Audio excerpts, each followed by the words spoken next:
শ্রী শ্রীমা সারদা দেবীর জীবনী পর্ব ৫।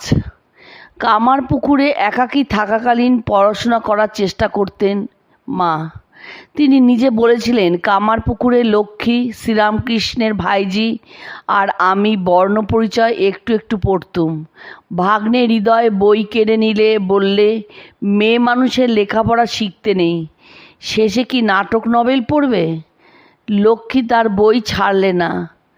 ঝিয়ারি মানুষ কিনা, অর্থাৎ বাড়ির মেয়ে লক্ষ্মী দিদি জোর করে রাখলে। আমি আবার গোপনে আর একখানি 1 আনা দিয়ে কিনে আনালুম। লক্ষ্মী গিয়ে পাঠশালায় পড়ে আসতো, সে এসে আবার আমায় পড়াতো। ভালো করে শেখা হয় দক্ষিণেশ্বরে। ঠাকুর তখন চিকিৎসার জন্য শ্যামপুকুরে। একাটি আছি। ভবমুখুজ্জদের একটি মেয়ে আসতো নাইতে। সে মধ্যে মধ্যে অনেকক্ষণ আমার কাছে থাকতো। সে রোজ নাইবার সময় পাঠ দিত ও নিত। আমি তাকে শাক পাতা বাগান হতে যা আমার এখানে দিত তাই খুব করে দিতুম। পরবর্তীকালে মা রামায়ণ ইত্যাদি গ্রন্থ বেশ পড়তে পারতেন, কিন্তু লিখতে বেশি পারতেন না।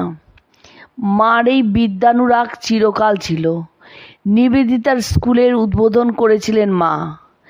বলেছিলেন, আমি আশীর্বাদ করছি যেন এই বিদ্যালয়ের উপর জগন্মাতার আশীর্বাদ বর্ষিত হয় এবং এখান থেকে শিক্ষাপ্রাপ্ত মেয়েরা যেন আদর্শ বালিকা হয়ে গড়ে ওঠে।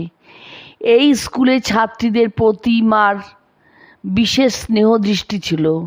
যারা পড়াশোনা করতেন সেই সব মেয়েদের মা বিশেষ প্রশংসা করতেন, এমনকি তাদের ইংরাজি শিখতেও উৎসাহ দিতেন। ঊনবিংশ শতাব্দীর শেষে একজন অশিক্ষিতা গ্রাম্য মহিলার এমন দূরদৃষ্টি ও উদার মনোভাব সত্যি বিস্ময়কর।